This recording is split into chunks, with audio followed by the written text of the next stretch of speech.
Hello coders, today I'm going to be teaching you guys how to add a page transitioning system to your menus. Now this system is going to be comprised of three main components, the first of which is the menu controller, which is a static object, not dynamic in any sense of the word. It's going to be left in the hierarchy alone to do its thing. It's going to be responsible for holding all menu pages and spawning all menu pages.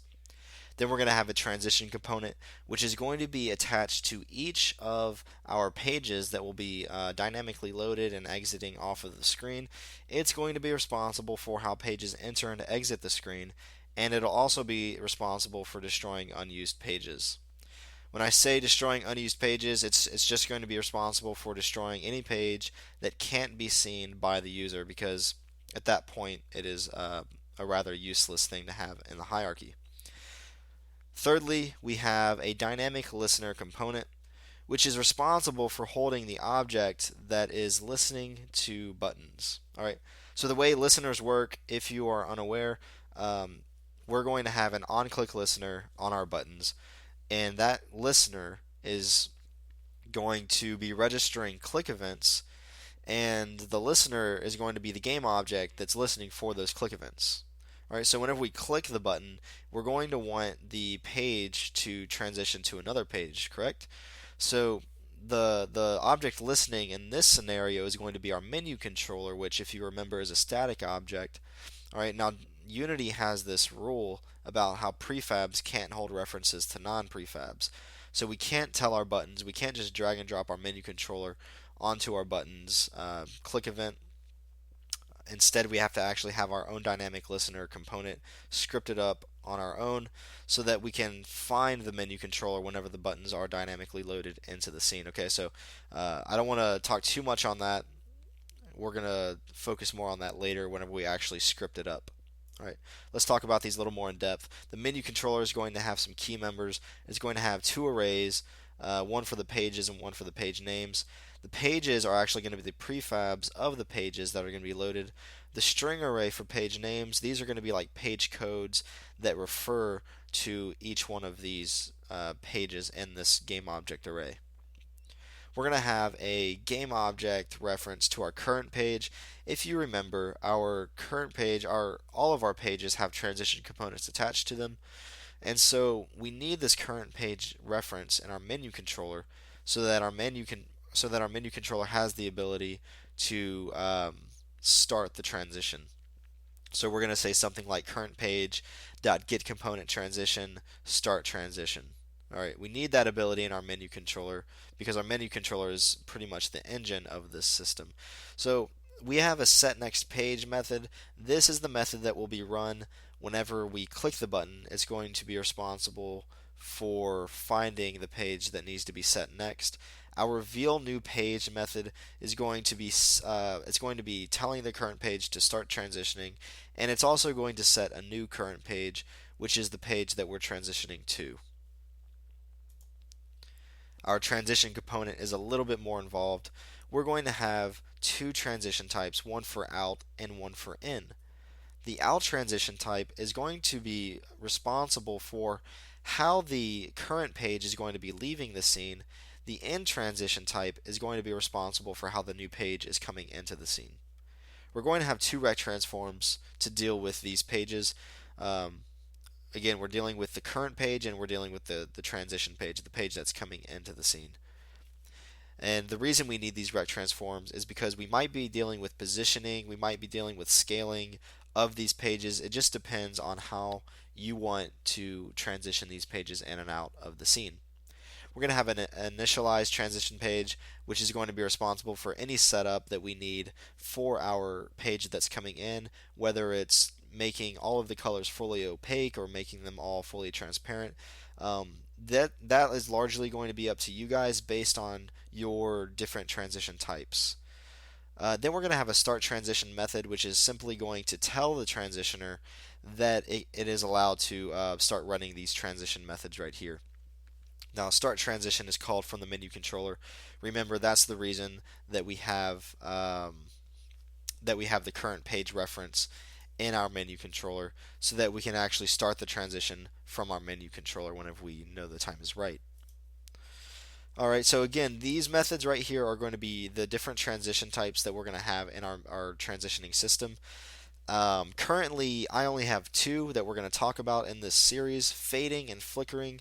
Fading is definitely the more prominent choice. It definitely looks the nicest. Flickering has its place, although it's not used that frequently.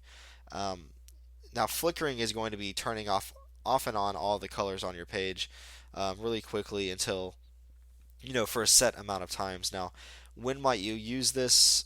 Well, I've used it in several cases.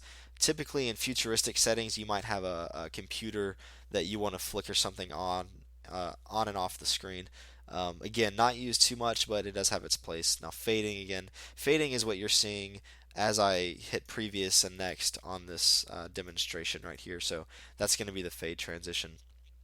Alright, and then we're going to have update transition page colors and update current page colors. These two methods are going to be used frequently throughout the entire script. And all it's doing is modifying the alpha values of the button, image, and text colors inside your pages. Alright, so we're going to need that for our transition page and our current page, especially if we're doing fading or flickering, because that directly affects the alpha transparency of every component on the page. Our dynamic listener is going to be simple yet complicated if you've never done any sort of if you've never used any event functions with Unity. Okay, so what we need again is an object listening tag. You might be wondering, why don't we just have a game object reference to this? Why do we have to look it up by tag? And if you remember, I stated previously, prefabs cannot hold references to non-prefabs.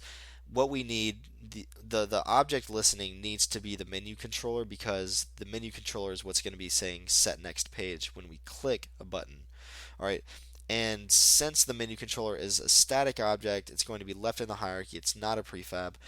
What we need to do is, when the dynamic listener is loaded, when the button is loaded into the scene, we need to look up the menu controller at runtime. So the best way to do that is find game object with tag. That's why we need the object listening tag. So the tag for our menu controller is going to be menu, and so we're just going to pass menu to this string. And this is stuff that's going to be set up in the inspector. All of these variables are going to be set up in the inspector. All right. Then we have a bool for this is listener. This isn't really necessary, although it does have its convenience. Basically, if we check this as listener, we're not going to be doing any tag lookups. We're just going to say that our object listening is equal to game object. So it's going to be equal to whatever this component is attached to. Then we have a bool for parameter. When we click our button, we're going to be running some method. So if we check parameter, that method is expected to accept a parameter. Our string for send message is going to be the name of the method that we want to run when we click this button. Message parameter is going to be and this is a string, so whatever method we're using, if it takes a parameter, it needs to be a string parameter, which it is going to be in our case. So the message parameter is going to be the name of the page that we want to transition to. If you remember, our menu controller has this string for page names. So what we're going to be doing is passing through our message parameter one of those page names. It has to be exactly the same as one of the page names inside that array. Now again, once we have all of these values set to our liking, we're going to run get object listening when this button is loaded, and what it's going to do is set object listening. Once we have a value for object listening, we can set the listener, and when we set the listener, what we're doing is we're saying, okay, when we click this button, we're going to be telling the object listening to run some sort of action. In our case, set next page. Let's do a quick recap of how all of this is going to take place at runtime. If you look down here on the bottom left, our dynamically loaded button is loaded into the screen. Let's say it's the achievements button. When we click this, the dynamic listener knows that the menu controller is the object listening, and when we click it, it's going to send the message for set next page, and set next page is going to be taking a string parameter, which is going to be outlined here as achievements. Okay, again, this is set from the inspector. We're going to these two right here are going to be the same for every button. Where each button differs is what the message parameter is going to be. All right. Now when we click this, the menu controller is going to run set next page, and the parameter passed to it is going to be achievements.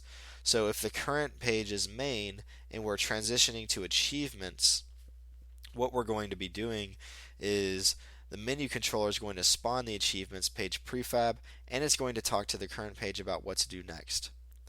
After the current page does what it needs to do, the menu controller is going to set the current page to the achievements object. Alright, now when I say it talks to the current page, the menu controller talks to the current page about what to do next. Remember, each page has a transition component on it. So what to do next? Well, if you look down here at the transition component that I outlined, what's going to happen for every transition is the transition page is going to be set to the page we're transitioning to. In this case, it's achievements. Okay, so transition page equals achievements. Start transition is activated, so we're going to begin transitioning here.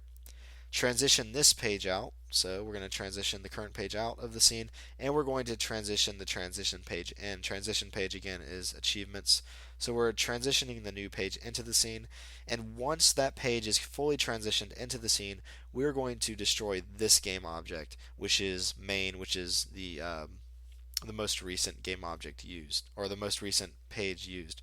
Alright, so this transition component has a lot going on, and if you're confused by it, try not to be. We're going to talk about this in detail in the next couple tutorials. And that's going to wrap up this tutorial where we did a brief overview of how the system is going to work. If you liked the video, go ahead and drop a like. But as always, this has been a Renaissance Coders tutorial. Thanks for watching, and we'll see you in the next tutorial.